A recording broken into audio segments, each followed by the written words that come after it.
I got the ST in the back. Torque steer, that's a fact. If we can get 1,000 likes on this video, I will finish that song. I'll make a totally custom song based on Old Town Road, and I'll make a music video to it. 1,000 likes, I'll do it, I promise. Tonight's content, it's just amazing, to be totally honest with you. I'm constantly, every night, building cars, looking cars, seeing what's out on the configurators online. And today I decided to go into the dealership, Hyundai, because I wanted to get a $50 gift card. There was a promotion. It was like, take a test drive, get a $50 gift card. And as you guys know, one of the cars that I'm interested in is the Veloster N. I'm legitimately interested in that car. I think it's amazing what they've done. I think it's a beautiful car. It seems like it has the great exhaust, has all the performance, the drive modes, technology. It seems awesome, but I hadn't seen one yet in person. So why not go to the dealership, get my gift card, do a test drive? Hey, if they throw a good deal at me, it's something to think about. There was no good deals thrown around at this dealership though. So I'll just walk you through the whole experience. I said, here's my code that I got to get my gift card. I showed the guy the code. I was like, just make it clear, the reason I'm in here is because I got this code that said I get a $50 gift card if I take a test drive. And he goes, okay, great. He's like, just come over here with me. I'm like, great. I'm not gonna, usually if I'm very serious about buying a car, I can be a little bit more of a dick. And this time I was just, I'm getting my gift card. I'm gonna let this guy do his job, get the quotes out, let him set up a meeting, all that stuff that they like to measure for their sales and efforts. I give him my license. He comes back. He's like, so it looks like we're gonna have to do a credit check to be able to do a test drive, because when you're giving them a credit check, that's essentially telling the dealership, hey, I'm serious about buying this car, because they're gonna ding your credit a little bit. The last time I did this at CarMax a couple months back with the M2, it hit my credit, I think it was only like it only went down like 3 points. I'm not worried about my credit being bad or anything, but I just don't want to, it's like kind of a pointless thing to get your credit dinged for when you're not that serious about buying the car. But again, if they put a good enough offer on the table, I might have. By the way, yeah, put a little tire rack sticker on the bottom there. I don't know. So he comes back, tells me that we're not going to be able to do the test drive unless he does a credit check. I'm like, well, I don't really want to waste your time test driving anything else, because this is the only Hyundai that I'm serious about buying. He goes, okay. I'm like, can you at least give me a quote on it? And he's like, well, first of all, as a salesperson, when someone asks you for a quote, there should be no hesitation. Like, I'm in sales, I don't understand what his hesitation was with building a quote. That's like the easiest thing you do. Hey, here's a car, quote the price you would like to give me it for. What? And he's like, well, let me talk to my manager, see what we can do. I'm like, what? I don't understand the whole talking to the manager thing. Just quote it. Go on the computer, quote it. He disappears, I'm just on my phone. He comes back with the manager. Hey, manager. By the way, I talked to a guy named Mike on the phone. He said, ask for Mike when you get in. Asked for Mike. Mike doesn't exist. Mike's off today. Yeah, I don't know who Mike is. And then this guy, hi, I'm a manager. Hi, I'm a manager. Hi, I might as well have been a manager. The manager comes over and he goes, so what are you looking for? And I'm like, I'm just looking for a quote on that. Trying not to swear. A quote on that car over there. Veloster N. He goes, okay, I'm like, whatever it costs, just give me a quote for that. So MSRP, and this one had the performance pack, so it's fully loaded. MSRP is 29 and change, which I think is very fair. But I'll go into the details of what I thought about the car in a little bit. I got to get the story out first. He goes, okay, all right. And he heads back to his hut. I'm not going to show the quote because it has my information on it and it has the dealership, and if you live in Phoenix, you know what dealership this is. Okay, so the car, $29,000 and change. It actually doesn't have the MSRP listed on here, but it has their dealer accessories. I mean, this is so laughable. When he put this quote in front of me and slid it over, I was so excited. And he slid it over, and I almost lost it. And I had to bite my lip as he's explaining each cost to me. So I'm not gonna drag this any longer. So a $29,000 car, what do you think they quoted me on? 35? No. 40? No. 42? No.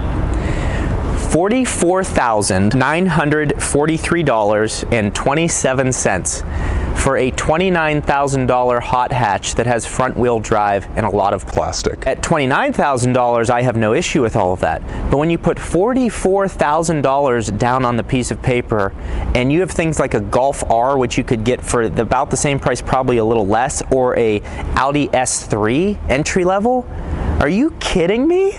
I mean, let me just break it down for you guys. I mean, it's unbelievable what they did here. And the salesman's explanation of each of these upgrades. So, dealer added accessories. And first of all, their selling price was $36,580 because they wanted to put $5,000 on top of the car just because it's a Veloster N. And I've had comments of people who actually got this car under MSRP already. So there's other dealerships that are giving good deals on them already, and there's actually incentives online. Dealer added accessories. The Club Pass. What does the Club Pass do? So we're sitting there and there's like a car behind me, and the guy is like, you know, the Club Pass, he's like, so that is, he's like, if there's a crack in the windshield like this big, we'll fix that. I'm like, my insurance will do that. And really, that's like a $35 job if you don't want to pay insurance, which if I get little chips in my windshield and get them filled, it's like $35. So he's like, fixed windshield. I'm like, okay. He's like, replace any window that gets broken. I'm like, that's like what a comprehensive claim would be, or my glass coverage on my car for insurance. And he's like, okay, well, if you like break a wheel, I'm like, he's like, not curb rash, but like if the wheel breaks. And I'm thinking to myself, what the so I'm like, okay, and I'm just letting him go. I just let him talk, you know, get whatever. So far, we're at almost $1,700 for things that insurance covers. But, you know, maybe you just want to double pay. Protection package, he had no explanation.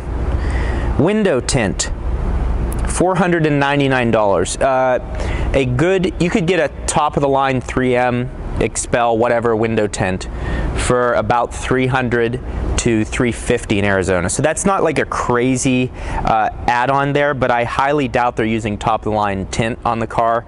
So fairly expensive, but not crazy. ZacTech Basic, the way he described it was basically a ceramic coat for $400 and ZacTech upgrade for $725, maybe a longer lasting ceramic coat. He's like, yeah, so like if a bird poops on your car, it'll like wipe off easier.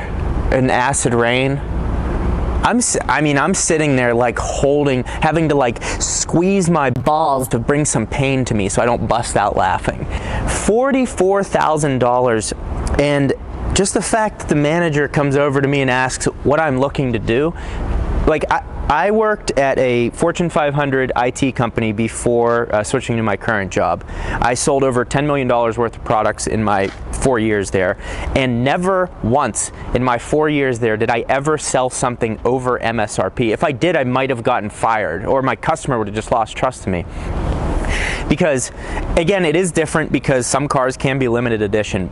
The Veloster N is not a limited run car. It's limited in the fact that it's not produced as much as maybe an Elantra, but they're still going to produce tens of thousands of them. So for a performance car, it's not a limit. It's not like a 100 model run.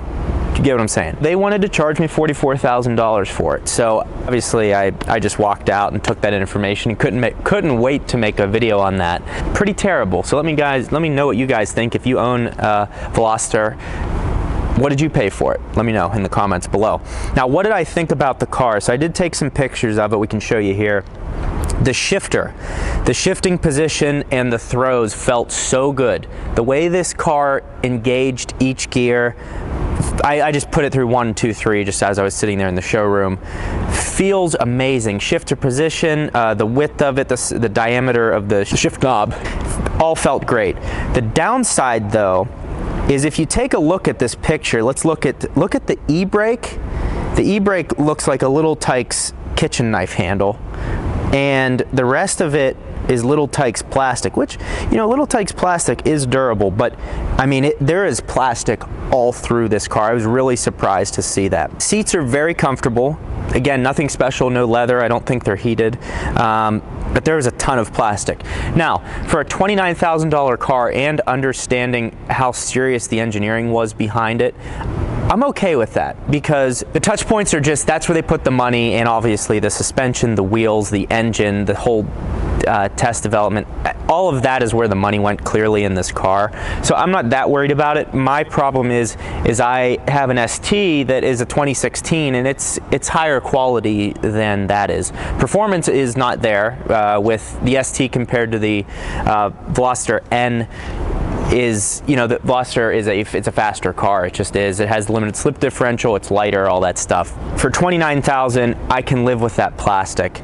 I'm just wanting to upgrade into something a little more luxurious. So that's why I guess I'm not as serious about the Veloster. So now we'll go up to the steering wheel. I pressed the two buttons here. I think it's the race mode button, and what's this other one say? Drive mode. I pressed that drive mode and the race mode button.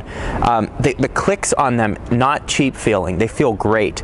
The steering wheel is a nice size, nice width, high quality leather. Again, the touch points in this car, very well done. The wheels are absolutely beautiful, and they also have Pirelli P0s. It's a great wheel. There's nice clearance. I mean, it really is a beautiful front-wheel drive hot hatch.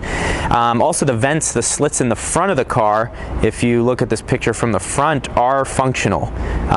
Like they're kind of like brake cooling vents. So those are very nice. And the engine bay presentation was pretty nice. It's not too much plastic. It doesn't cover up everything. You still get to see some stuff. So that was a pretty nice presentation as well. I think the most surprising thing on the car was how deep the trunk is. It was probably 1.5 feet drop from the rear of the bumper, whereas my car is only like a couple inches and it's right there. So it was really deep. I still don't think you can fit a set of golf clubs in there. I was really surprised. I mean, like the door panels, let's look at my ST. The door panels on my ST here, this hard plastic, but right here, you got this little soft, and I think in an RS this is actually leather, and then I have this carbon fiber trim. But this is plastic, this is plastic, this is more of a leather, this is like a hard leather. But on the Veloster, and guys, if I'm saying that wrong, I apologize. This whole thing is just black plastic. I mean, it's just cheap. And in comparison here, like look how nice this shift lever is. Leather here. Yes, this is hard plastic, but this is like a beveled plastic, this carbon fiber shifter. It's just my wheel doesn't feel as good as the Velosters. It's not as thick. Yeah, there's just plastic city in that car. But again, for $29,000, I'm okay with that because the performance is there. And the exhaust pipes. The exhaust pipes they have to be close to 5-inch tips, because let's look at mine. Yeah, these are 4.5-inch diameters. The ones on that car were probably 5. They're huge. I mean, they look so good. I would have loved to driven it because I know the exhaust sound on that car is something in all of the reviews. Everyone talks about how good it is. So yeah, it's ST is still in good shape, and one of my next videos on it will be 50,000 mile review talking about the wear and tear on the car. So we'll go through that, but that was my experience. My first experience with Hyundai was them trying to sell me a $29,000 car for $44,000, because apparently they think that's what their brand is worth right now.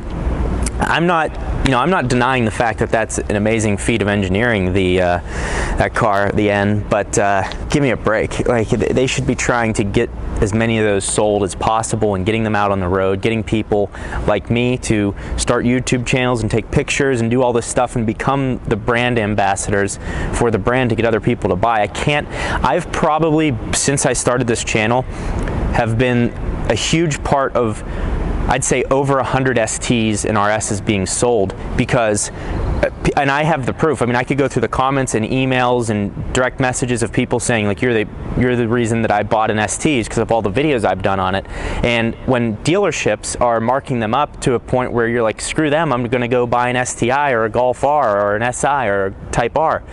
because they're screwing with me on the price. So I just thought that was really interesting. Another thing that I just thought of is a Type R. You can get that for under $40,000 out the door. So you're telling me now that your car that's down on power is not the fastest around the Nürburgring, although the Type R was just dethroned, which by I think a Megane Renault RS or something, or I don't know, they don't sell them over here, so I'm not as keen to them. But that's a problem, and I think that's something that Hyundai should be communicating to their dealerships. Like, well, the other thing is dealerships are not really owned by the manufacturers, they're privately owned. There's all kinds of stuff. So yeah, that's I'll be over with my rant. I'm done. If you're still with me in the video, I hope you can drop a like on it. If you're in the Phoenix area, you have a Veloster N, and if you'd be open to letting me review it and drive it, I'd love to do that.